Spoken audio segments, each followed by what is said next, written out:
Welcome. In front of me is an INFINIX Note 60 Pro, and today I will show you how we can insert SIM card into this device.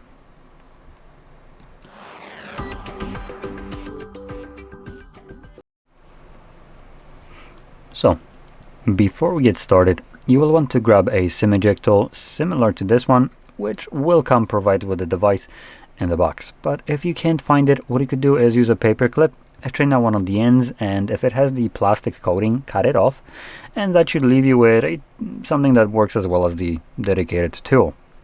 Now once you have either one of those, you can pop out the tray, which is located at the bottom of the device, and if you're using the provided plastic case, you don't even need to take it off, as it does have a cutout at the bottom, which exposes the tray. So find the insert area, which is close to the corner of the phone, where we have this cutout, and you want to push it in.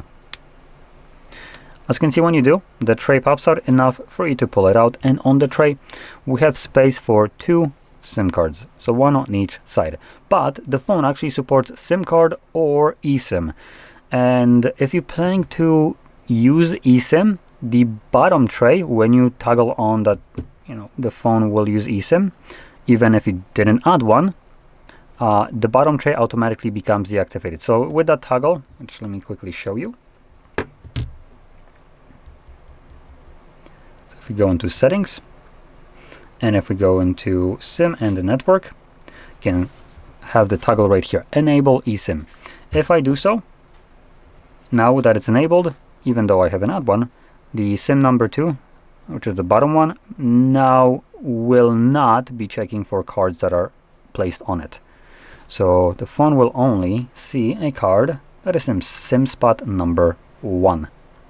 So make sure you place it on the correct one, depending on what you want to use, and depending if this is actually enabled or not. Because once you disable this, you can place your card top or bottom, or you can occupy both top and bottom trays. From there, once you insert your card, it should, there we go, start working right away. Hence why it's prompting me for my SIM card pin. And also pin for the phone, and there we go. And you can see it's already being detected. Obviously, after all, I did confirm pin for it. So that's about it. Now, if you found this very helpful, don't forget to hit like, subscribe, and thanks for watching.